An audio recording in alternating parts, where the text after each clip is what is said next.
I've always wanted to lose weight for ages and ages, and I think many people, I struggle with my weight, go up and down, but since I recovered from coronavirus, I've been steadily building up my fitness.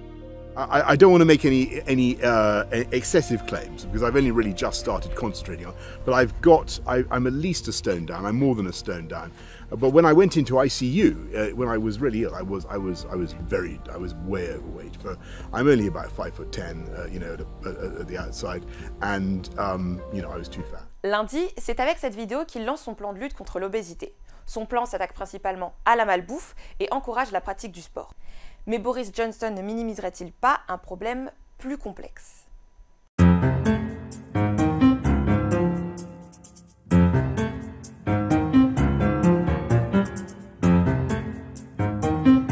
Alors, que contient ce plan? Eh bien, plusieurs choses.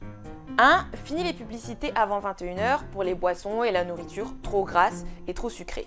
2. Les promotions comme 2 paquets pour le prix d'un pour ce même genre de produits sont désormais interdits et ne pourront plus être en tête de gondole dans les magasins. 3. Les restaurants et les chaînes de plus de 250 salariés devront désormais indiquer le nombre de calories sur leur menu. Et pour finir, une campagne est prévue pour encourager les gens à faire davantage de sport, comme le vélo. Si au Royaume-Uni, 63% des adultes sont au-dessus d'un poids considéré comme sain, concentrer un tel plan sur la malbouffe ou la pratique du sport, est-ce que ce ne serait pas réducteur? On dit des gros, des grosses, que tout ce qu'elles ont à faire, c'est arrêter de manger et faire du sport. En plus, même en faisant de l'activité physique à côté, vous mangez moins, vous faites du sport, vous avez plus faim, mais vous vous restreignez pour pouvoir maigrir.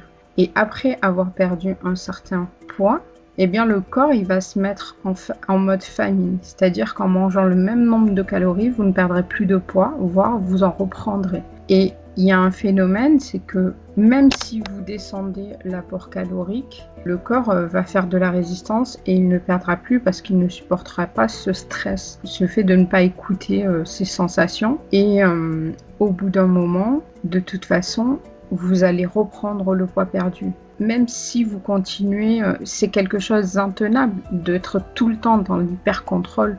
Effectivement, la raison pour laquelle des personnes peuvent être en surpoids ou obèses ne se résume pas à un manque de volonté de faire du sport ou de manger sainement. Il ne faut pas oublier que l'obésité est pluridimensionnelle. Tout n'est pas ridicule dans le plan de Johnson, mais il y a parfois des effets d'annonce qui font croire que c'est extrêmement bienveillant pour les gens, mais ça fait quand même reposer sur les gens la culpabilité. C'est pour ça que je pense que c'est extrêmement embêtant de dire les gens n'ont qu'à acheter des produits moins ceci, ne pas succomber à cela, se gérer autrement, n'ont qu'à. Mais les industriels peuvent aussi produire autrement. On peut aussi favoriser par une diminution du coût, vous voyez, plutôt que de mettre des taxes sur une diminution du coût de produits sains, locaux, etc.